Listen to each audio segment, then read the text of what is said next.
नमस्कार साथियों, हिंदी स्टेनो बढ़ोत वाले चैनल में आपका हार्दिक स्वागत है। आज के डिक्टेशन रामधारी गुप्ता खंड 2 से प्रतिलेखन संख्या 142 90 वर्ड पर मिनट की स्पीड से होगी। तो आइए शुरू करते हैं। डिक्टेशन शुरू होगी 5 सेकंड बाद।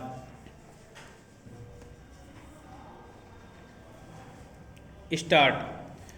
महोदय, ब्रिटिश भारत में भी ग्रामीण क्षेत्रों के लोग राजनीतिक आकांक्षाओं की तरफ से सर्वथा उदासीन थे। हालांकि वे गरीबी और भूख से कराह रहे थे।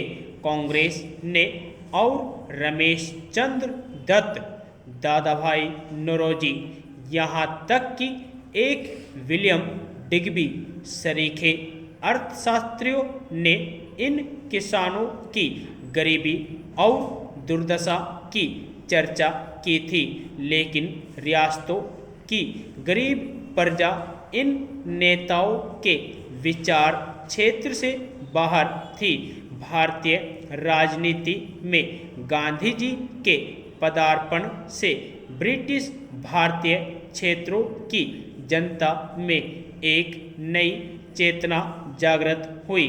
देशी रियासतों में भी ब्रिटिश भारतीयों की राजनीतिक गतिविधियों के कारण कुछ सुगबुगाहट होने लगी। 1952 में देशी रियासतों के नेताओं की एक बैठक पूना में NC केलकर की अध्यक्षता में हुई। रियासतों में नागरिक स्वतंत्रता लेस मात्र भी नहीं थी। सभा आयोजित करने या अभिव्यक्ति की कोई स्वतंत्रता नहीं थी।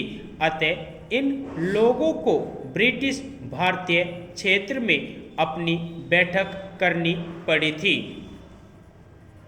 इस सम्मेलन में अखिल भारतीय राज्य प्रजा परिषद स्थापित करने का फैसला किया गया, लेकिन इस फैसले को कार्यान्वित करने में कुछ समय लगा।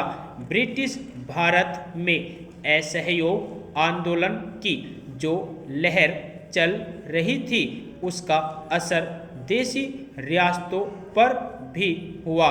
धीरे धीरे प्रजा मंडलों, लोक परिषदों, प्रजा मित्र मंडलों, नागरिक अधिकार संघों आदि की स्थापना रियासतों में होने लगी, लेकिन ये संस्थाएं रियासतों के अंदर काम नहीं कर पाती थी। अतः वे पड़ोस के ब्रिटिश भारतीय क्षेत्रों से अपनी गतिविधियां संचालित कर रही थी। प्रजा परिषद का अगला अधिवेशन 1926 में हुआ था। इसमें एक अखिल भारतीय संगठन स्थापित करने का फैसला किया गया। एक घोषणा पत्र में सम्मेलन ने एक संघ स्थापित करने के पक्ष में अपना मत व्यक्त किया, जिसमें देशी रियासतें भी ब्रिटिश प्रांतों की सहभागी होंगी। चेम्सफोर्ड सुधारों में एक भावी संघ का संकेत किया गया था, जिसमें ब्रिटिश प्रांत और रियासतें शामिल होंगी।